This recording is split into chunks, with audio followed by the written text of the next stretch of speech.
you've had a good week. I've been pretty busy this week actually, but I have found time to think about our next arty crafty project. And I was inspired by finding something that I had completely forgotten about. And it's a little gift that I made for my mother many years ago. Now, I'm going to give my age away, I think, by revealing this.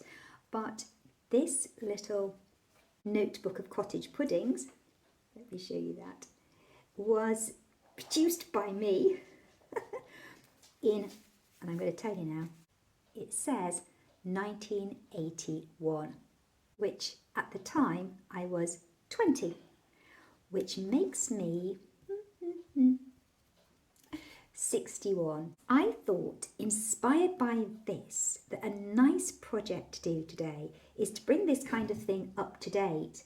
So I thought we could have a go at that. Now, in terms of the actual shape of our little Bake with Love or Cooked with Love notebook, I remember using, I'm pretty sure I do remember, because I remember that my mother had a set of this Royal Albert lavender rose plates. Yeah, how pretty that is. So I think it pretty well must have been that, because if I look at the card, it kind of matches it, doesn't it? Fluted around the edge and the shape and size as well. Almost a perfect fit. Now, in terms of the recipes, I thought it was quite interesting because looking back when I was 20, I was definitely studying then. And I remember, because I studied history, I remember being particularly interested in rural history of the 18th and 19th century. And I did have a huge crush, of course, on the author Thomas Hardy at the time. And these are some of my old books. And I can tell how old they are because when I was at school, we were told to back all our books with sticky back plastic. And I was obviously still doing that as a student. Not very environmentally friendly, I have to say. Anyway, it stood the test of time on the covers, but what a shame that I put sticky back plastic over it. But anyway, I still got most of my books from that time, and I just loved that sort of rural backdrop and rural history.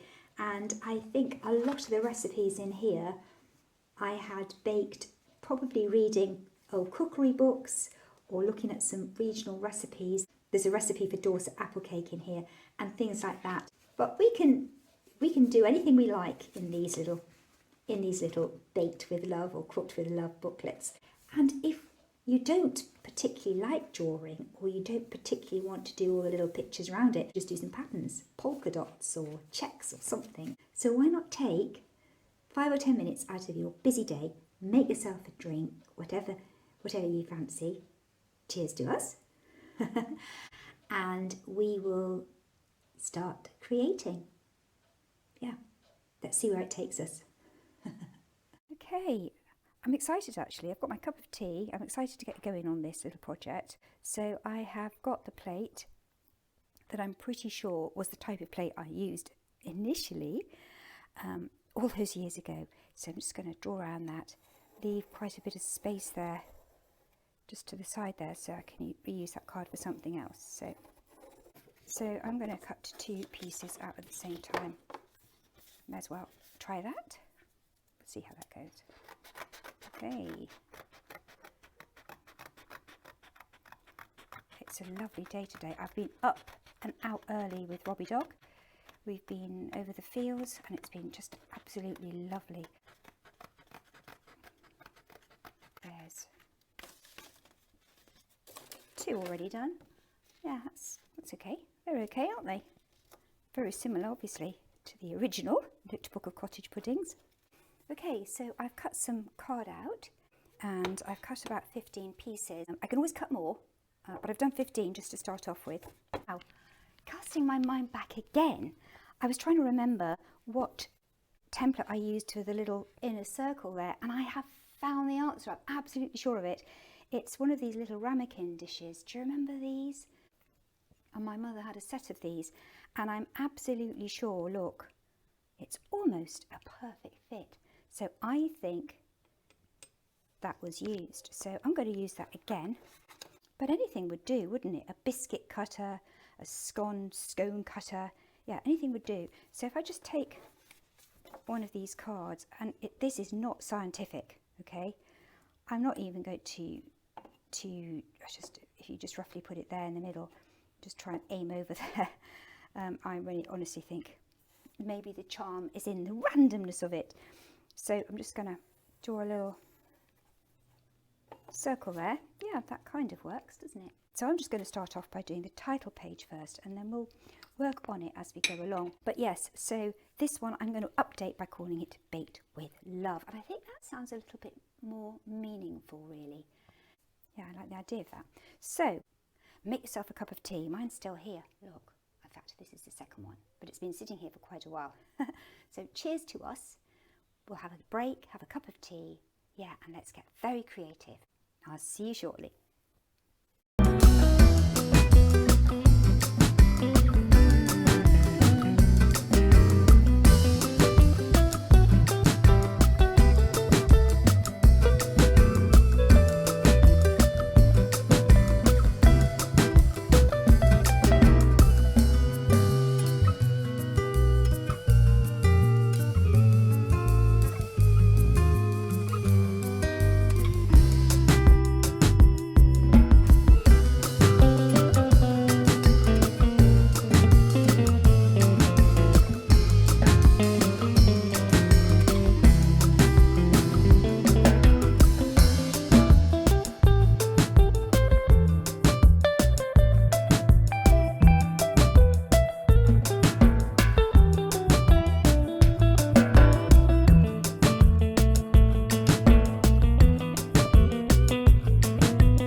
Thank you for coming along with me. I really enjoyed your company.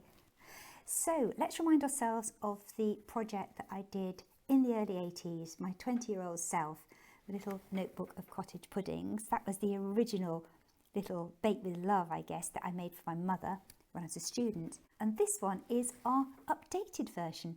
And I thought there might be two different ways we could give this as a gift. So the first idea I had, and I deliberately did do this, I left a couple of blank pages in there, a couple of blank plates, if you want to use that word, so that if you gave it to somebody with your favourite bakes in, then they could finish it off with theirs. So it could be a little bit of a symbiotic baking relationship, whatever that is. So yeah, so you could put your own in and they could finish it off as a little project for themselves. So that's one idea.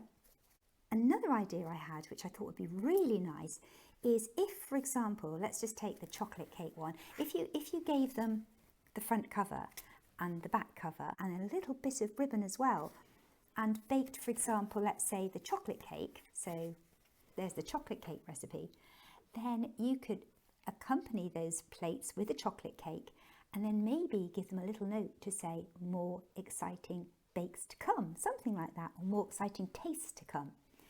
And similarly, if you wanted to do dishes cooked with love, you could do the same, couldn't you?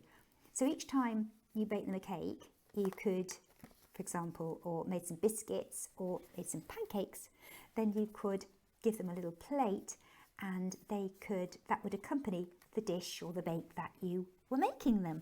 So that eventually they would have, if they collected them all together, they would have the complete set of bakes that you bake them, and you would have actually made them those cakes. So there's a few little things that you could try in terms of how you would present it as a gift. Now I've put some little black cats on here. If you can actually see those little black cats. But you could put on anything that you like, that a person that you're giving to would be interested in. It could be a musical instrument or a book or a paint set or a pet they have. Anything they're interested in could be incorporated into the design, couldn't it? So yes, there you go. It cost very little to make and it was really relaxing and fun to do. And again, it didn't really take a huge amount of time. I do remember that this one did take me much longer because the drawings in that are much smaller and much more precise, and it took me quite a bit longer. But this didn't, because you can see I used little templates and I did polka dots and patterns and painted quite quickly and used a couple of napkins to create a little bit of texture inside, yes, and to give a nice back cover there. So yes, there you go, there you have it.